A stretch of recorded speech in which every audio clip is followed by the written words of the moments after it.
আজ 17 অক্টোবর সোমবার রাত 8টায় খালেদ মহিউদ্দিন চেকডিস্ট্রিক্টে জানিয়ে দিচ্ছে শিরোনাম। সরকারি অ্যাম্বুলেন্সের অর্ধেকের বেশি অকেজো, বেসরকারি ভাড়া লাগাম নেই।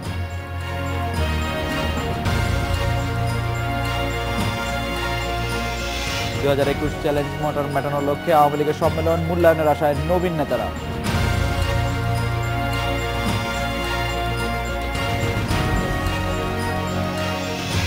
দারিদ্র্য হটাতে ঐক্যবদ্ধ বিশ্বযান প্রধানমন্ত্রী, বাংলাদেশের সহায়তা বাড়াবে বিশ্বব্যাংক।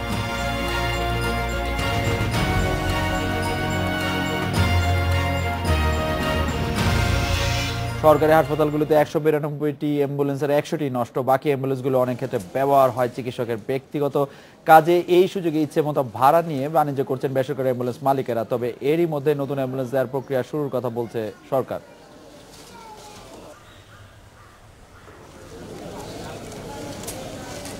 লক্ষ্মীপুর জেলায় 5টি সরকারি হাসপাতালে 5টি অ্যাম্বুলেন্স, এর মধ্যে 2টি একেবারেই নষ্ট, বাকিগুলোর অবস্থাও নাজুক। ফলে জরুরি অবস্থায় দ্বিগুণ অর্থ খরচে বেসরকারি অ্যাম্বুলেন্স ব্যবহারে বাধ্য হচ্ছেন চিকিৎসা নিতে আসা মানুষ। অনেক টাইমে আমরা চিকিৎসা ঠিকমতো পাই না এবং গাড়িগুলা ঠিক মতন নাই, প্রাইভেট গাড়ি নিয়ে আমরা চলাফেরা করতে। বর্তমান ইভেন্ট্রি গাড়িগুলো সব বাইরে আছে, সদরে কোনো গাড়ি নেই। শুধু লক্ষ্মীপুরই না, সারা দেশেই সরকারি অ্যাম্বুলেন্সের একই অবস্থা। স্বাস্থ্য অধিদপ্তরের তথ্য অনুযায়ী দেশের 64টি জেলার সরকারি হাসপাতালে অ্যাম্বুলেন্স আছে 192টি, এর মধ্যে অকেজো পড়ে আছে 100টিরও বেশি। দীর্ঘদিন ধরে অ্যাম্বুলেন্স নষ্ট থাকায় নানা ভোগান্তিতে পড়তে হচ্ছে হাসপাতালগুলোকে।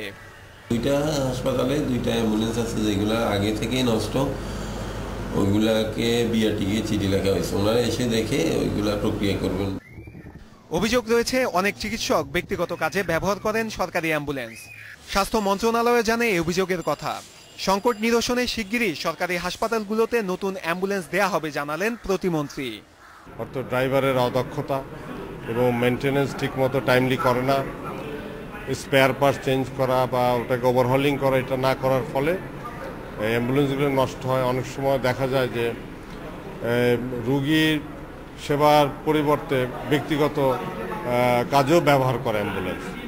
তো এই বিষয়ে আমরা যথাযথ পদক্ষেপ নিচ্ছি। সরকারি হাসপাতালগুলোতে নতুন অ্যাম্বুলেন্স যোগ হলে সেবার মান আরও বাড়বে বলে মনে করেন স্বাস্থ্য প্রতিমন্ত্রী। নূরে আলম, ইন্ডিপেন্ডেন্ট নিউজ, ঢাকা। অ্যাম্বুলেন্সে নৈরাজ্য রোগীদের ভোগান্তি নিয়ে কথা বলতে আমাদের সাথে আছেন স্বাস্থ্য প্রতিমন্ত্রী জাহিদ মালেক এবং আদ্দিন মেডিকেল কলেজ হাসপাতালের উপপরিচালক ডক্টর নাহিদ ইয়াসমিন। আমি জাহিদ মালেক আপনাকে ধন্যবাদ দিতে চাই যে আপনি দুটি বিষয় একদম স্পষ্ট করে বলেছেন যে অ্যাম্বুলেন্সগুলি নষ্ট হচ্ছে, যে 192টি সরকারি অ্যাম্বুলেন্সের 100টির বেশি নষ্ট। এগুলি আসলে নষ্ট হচ্ছে অনেকটা মেইনটেনেন্সের অভাবে, কেউ কেউ এর মধ্যে আসলে গুরুত্ব দিচ্ছেন না। সেই ক্ষেত্রে সরকারের পক্ষ থেকে এখনো কোনো উদ্যোগ নেওয়া হচ্ছে না কেন, বা হয়নি কেন? এ ব্যাপারে আমরা কেন অপেক্ষা করছি, কিসের অপেক্ষা করছি আসলে? হ্যালো জি হ্যালো জি জনাব জাহিদ মালেক, আমি যেটি জানতে চাইছিলাম যে হ্যাঁ জি জি আমি যেটি জানতে চাইছিলাম যে 192টির মধ্যে 100টি অ্যাম্বুলেন্স নষ্ট থাকা সত্ত্বেও সেগুলি রিপ্লেস করার চেষ্টা বা ব্যবস্থা নেওয়া হয়নি কেন? আমরা আসলে কিসের জন্য অপেক্ষা করছি? আপনার প্রশ্নের জন্য ধন্যবাদ।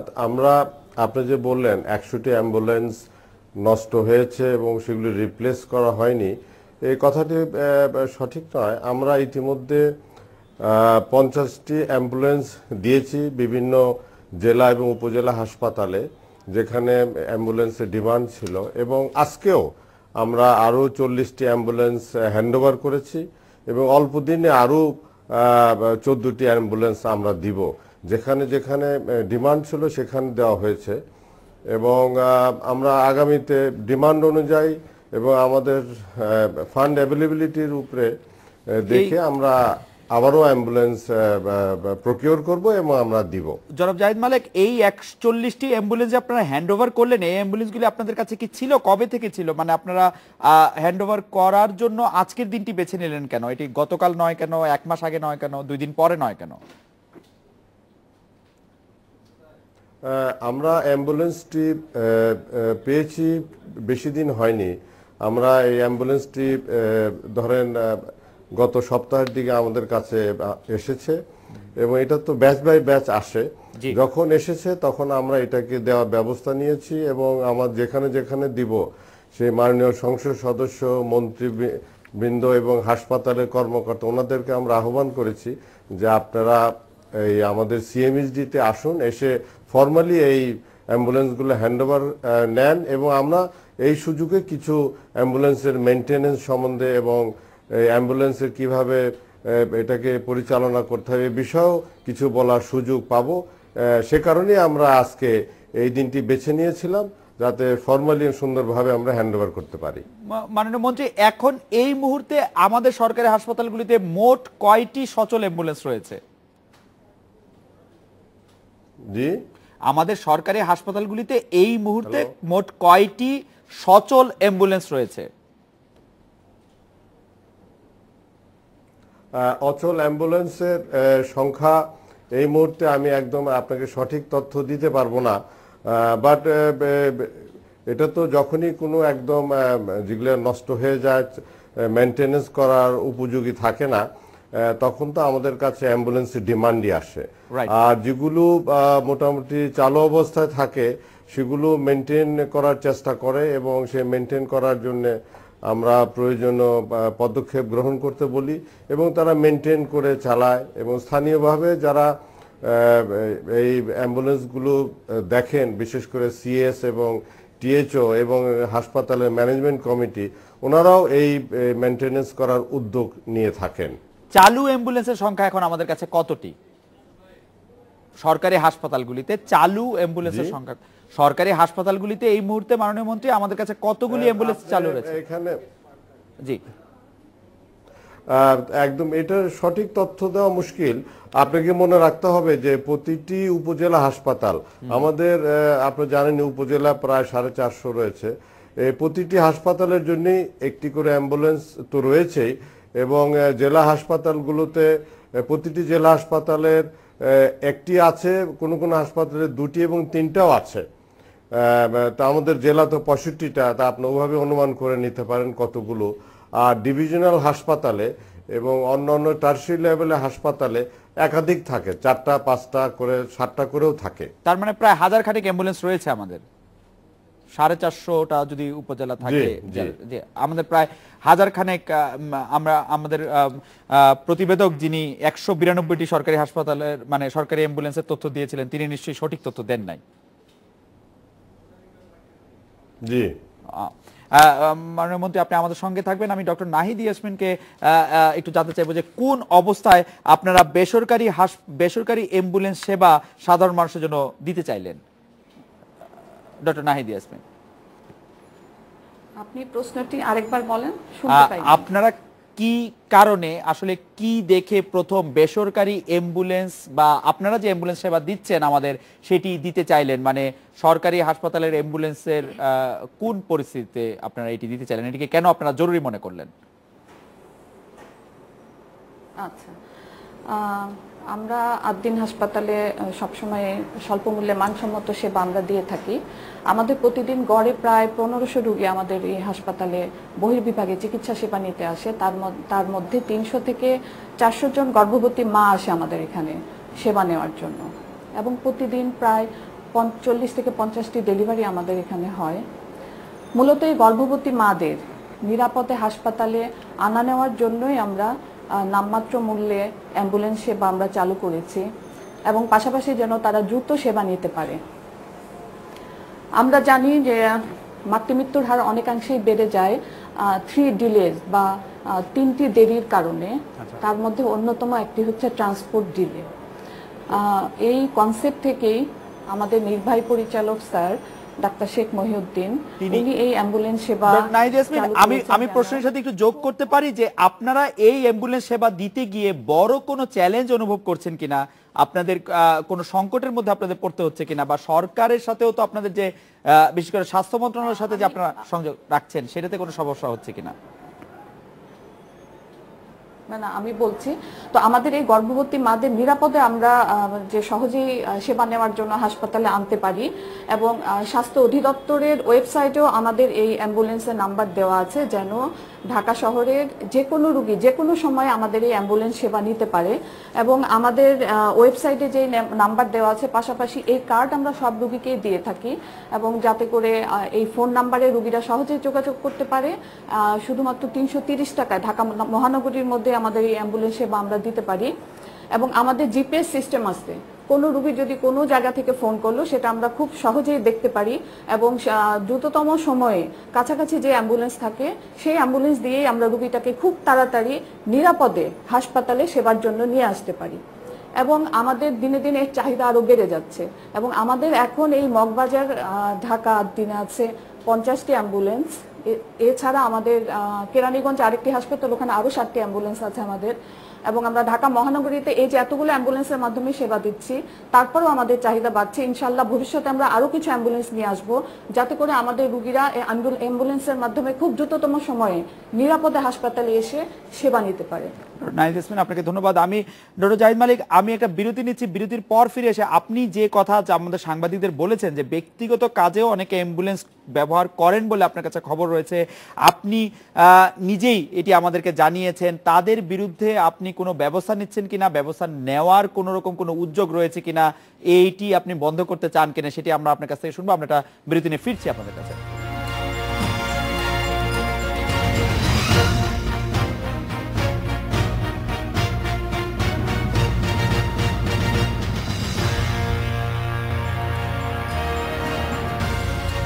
ডক্টর জাহিদ মালিক, যারা অ্যাম্বুলেন্সের ব্যবহার নিয়ে অনিয়ম করছেন তাদের বিরুদ্ধে কি ব্যবস্থা নিতে যাচ্ছেন আপনি, বা কি ব্যবস্থা সুপারিশ করছেন ডক্টর জাহিদ মালিক?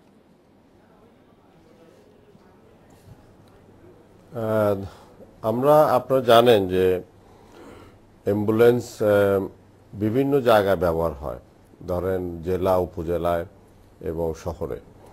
তো যেখানে অ্যাম্বুলেন্স আমাদের কাছে খবর আসে যে অ্যাম্বুলেন্স নাই, সেখানে আমরা নতুন দেওয়ার চেষ্টা করি। আবার যদি মিসইউজ হয় তখন আমাদের যে সিএস সাহেব আছেন এবং পরিচালকরা যারা আছেন তাদেরকে আমাদের নির্দেশনা দেওয়া আছে যে তারা যথাযথ ব্যবস্থা নেবেন এবং তারা রুগীর ছাড়া কোনো ব্যক্তিগত ব্যবহার করবে না, এই বিষয়টিও দেখবেন। আমাদের কাছে যদি এই ধরনের কোনো কেউ কমপ্লেন করে বা নজরে আসে তা আমরা যথাযথ ব্যবস্থা অবশ্যই নিব। আমাদের সার্কুলারও দেওয়া আছে যে অ্যাম্বুলেন্স শুধু রোগীদের জন্য এটা ব্যবহার হবে এবং ব্যবহার হবে। ডক্টর জাহিদ মালিক, আপনি আজকে বলছিলেন যে কেউ কেউ এটি ব্যবহার করে থাকেন, তার মানে নিশ্চয়ই আপনার কাছে এই বিষয়ে তথ্য আছে সুনির্দিষ্ট, যে আপনি যেহেতু বললেন যে কেউ কেউ এটি ব্যবহার করে থাকেন, আপনি জানেন, তো তাদের বিরুদ্ধে ব্যবস্থা নিতে অসুবিধা কোথায়? আপনিই তো আপনাকে জানাতে পারেন। না, আমরা অবশ্যই আমরা যারা ব্যবহার করবে, এটা তো ধরেন একটা জেনারেল কথা, এটা তো ব্যবহার হচ্ছে, আমরা জানি, এটা তো লুকানোর কিছু নাই। তো আমরা এই বিষয় নিয়ে তো যারা যারা এটাকে মিসইউজ করবে, ব্যবহার করবে, অনিয়ম করবে, তাদের বিরুদ্ধে আমরা ব্যবস্থা নিব। আমাদেরকে সেই ডাইরেকশন দেওয়াও আছে, কাজে সামনে এটাকে আরো জোরদার করা হবে যাতে কিনা অ্যাম্বুলেন্স গুলো মেনটেন হয়, অ্যাম্বুলেন্স গুলো যাতে নষ্ট না হয়। আপনারা জানেন কোন কোন অ্যাম্বুলেন্স 2 বছর টিকে, আবার কোন কোন জায়গায় 5 বছর টিকে। 2 বছর অর্থ সে প্রপার মেনটেন করা নাই, প্রপার ব্যবহার হয়নি।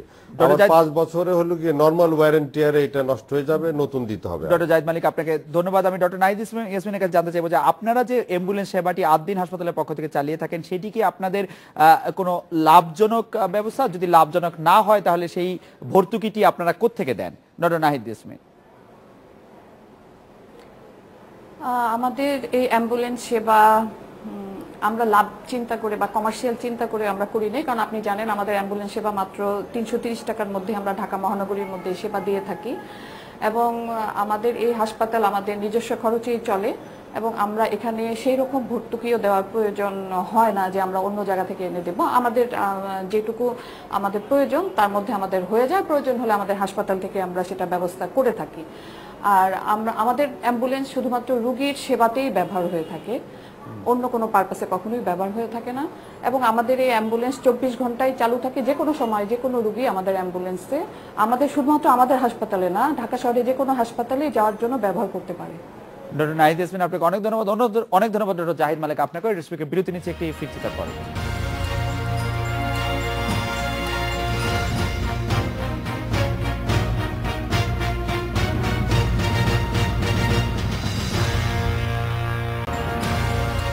সরকারের ভিশন 2021 রূপরেখা সামনে রেখে দল পরিচালনাতে গতি আনতে চাচ্ছে ক্ষমতাসীন দল আওয়ামী লীগ। 20তম জাতীয় সম্মেলনকে ঘিরে সেই লক্ষ্যেই প্রস্তুতি নিচ্ছেন নেতাকর্মীরা। তৃণমূলের প্রত্যাশা অভিজ্ঞদের পাশাপাশি নেতৃত্বে আসবেন দক্ষ নবীন নেতারাও।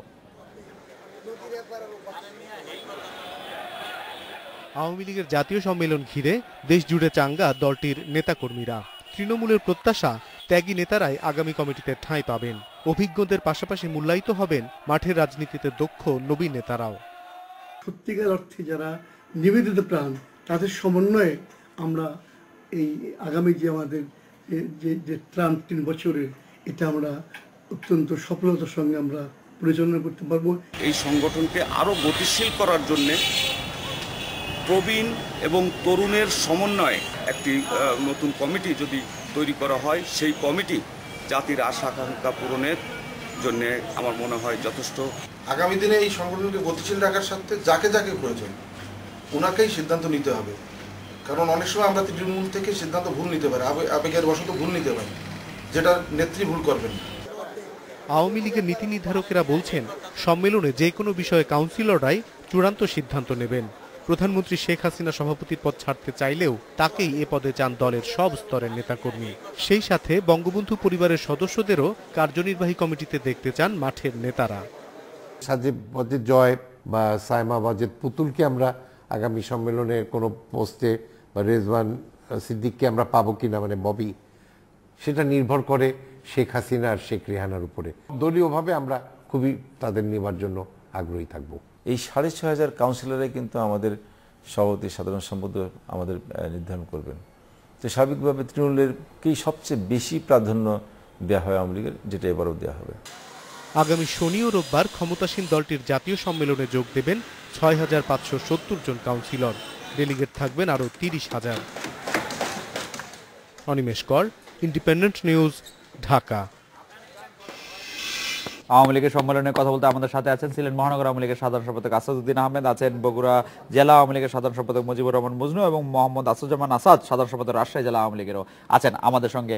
জনাব আসাদুদ্দিন আহমেদ, আমি একটু জানতে চাইছিলাম যে কাউন্সিলর, আওয়ামী লীগের সম্মেলনে কাউন্সিলরদের কাজ কি আসলে? জনাব আসাদুদ্দিন আহমেদ।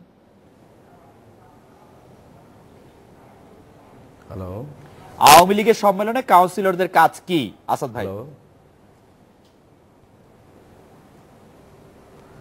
হ্যাঁ, থ্যাংক ইউ আপনাকে। আওয়ামী লীগের সম্মেলনে কাউন্সিলরদের মূল কাজটা হচ্ছে নেতৃত্ব নির্ধারণ।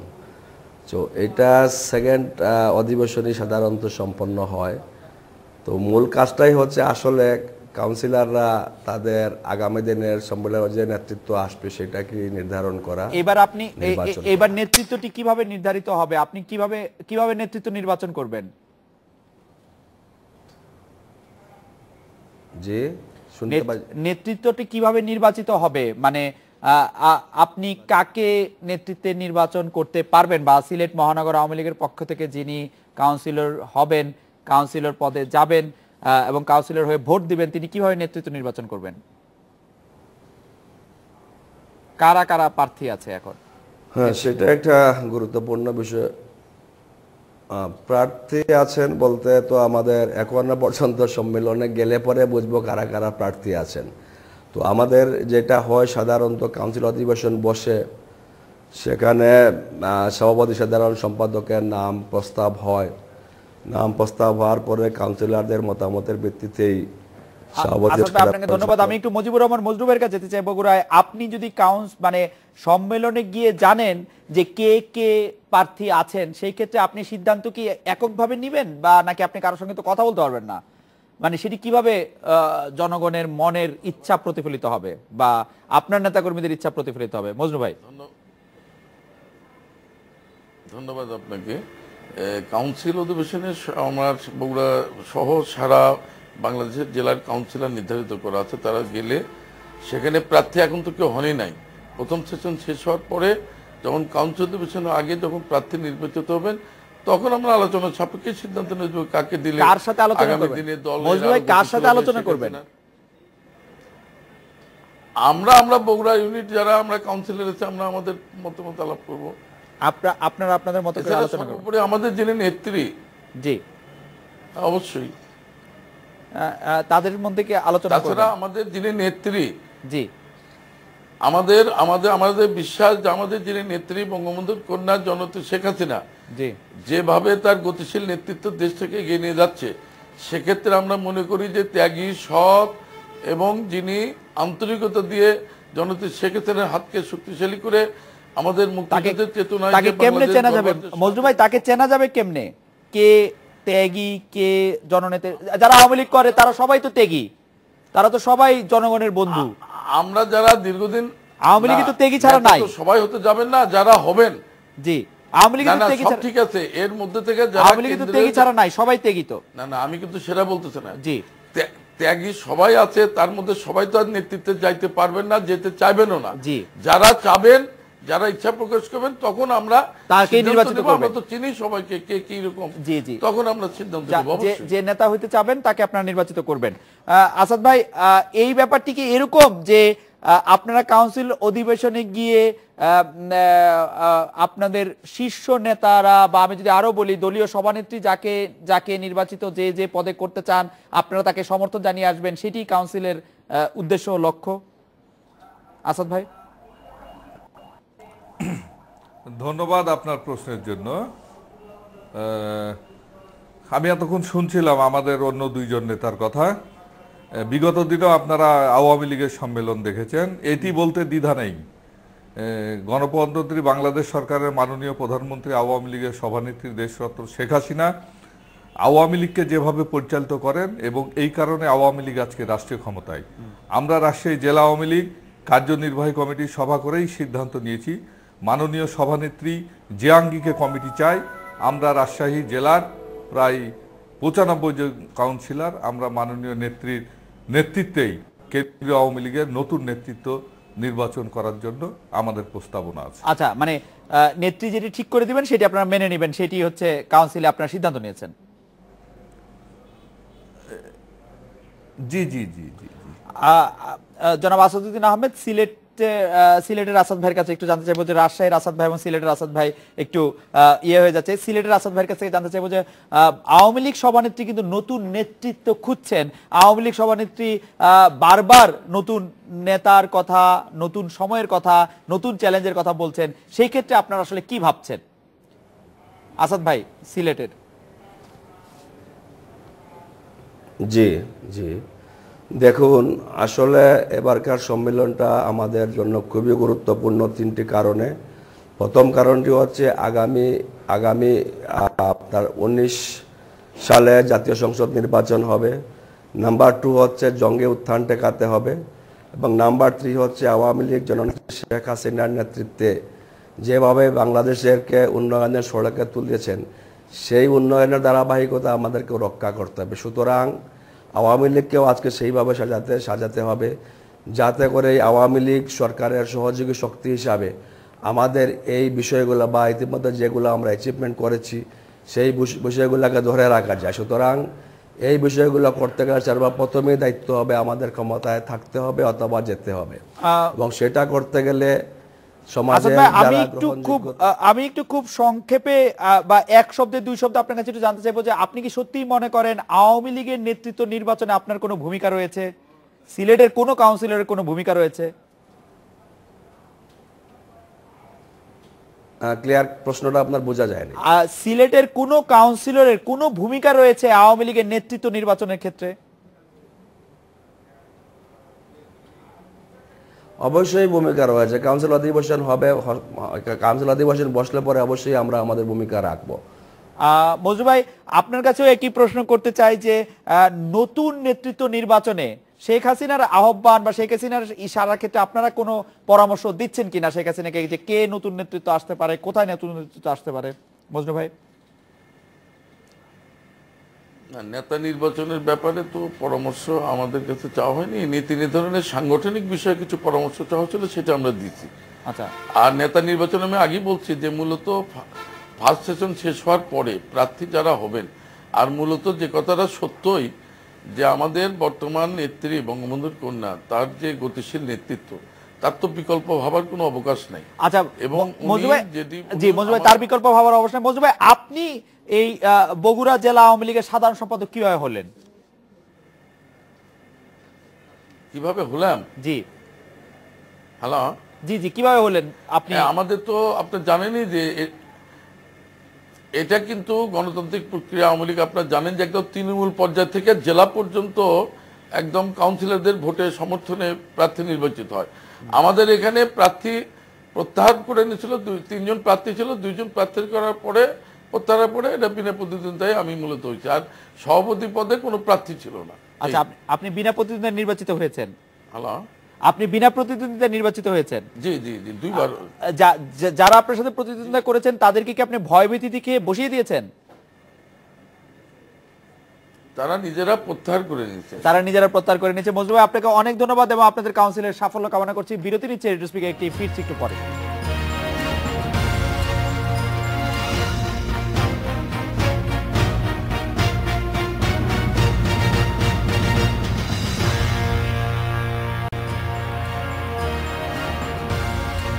বিশ্ববাসীকে দারিদ্র বিমোচনের গল্প শোনালেন প্রধানমন্ত্রী শেখ হাসিনা। বিশ্বব্যাংকের প্রেসিডেন্ট কিম জং ইংও সেখানে উপস্থিত ছিলেন। আমরা জিম ইয়াং কিম সেখানে উপস্থিত ছিলেন। সেই বিষয়ে কথা বলতে অনিমেষ কর আছেন আমাদের সঙ্গে নিউজ রুম থেকে।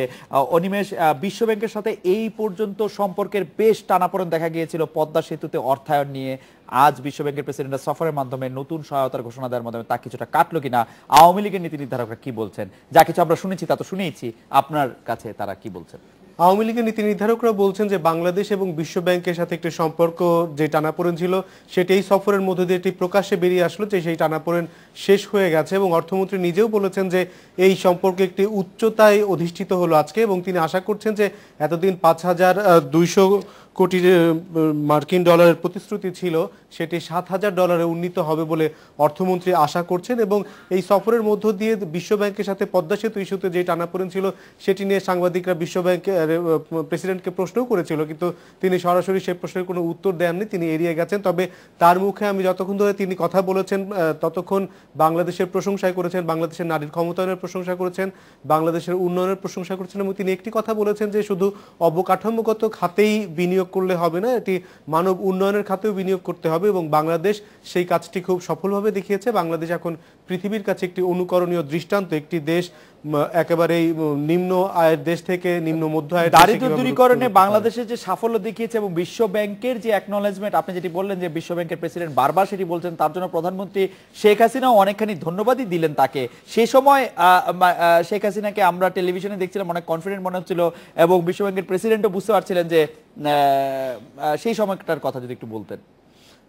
প্রধানমন্ত্রীকে কনফিডেন্ট মনেই হচ্ছিল, কারণ বারবারই তিনি তার এই সাফল্যের কথা বলেন যে তিনি এখন বাংলাদেশের যে অর্থনীতির ভিত্তি সেটিতে তিনি বলেন যে আমরা নিজেদের অর্থায়নে সবকিছু করতে পারি, কারণ মুখোপেক্ষী হয়ে থাকার দরকার নেই। এবং গতকাল 2 দিন আগেই চীনের প্রেসিডেন্ট এসেছিলেন এবং সেখানে যে বিনিয়োগ এসেছে সরকারের বিভিন্ন পর্যায়ের কথা থেকে আমরা এটি বুঝতে পারি যে বিশ্ব ব্যাংক যদি কোনো জায়গা থেকে মুখ ফিরিয়ে নেয় তাহলে তাদের এখন বিকল্প জায়গাও আছে, জাপান অথবা চীন এরকম বিভিন্ন জায়গা না হলেও আমরা নিজেরাই করতে পারি, সেটি আমাদের অনেক বড়ই সাফল্য। রমেশ কর, আপনাকে অনেক ধন্যবাদ। এই ছিল আজকে রেডিও স্পিকে আমন্ত্রণ আমাদের পরের আয়োজন।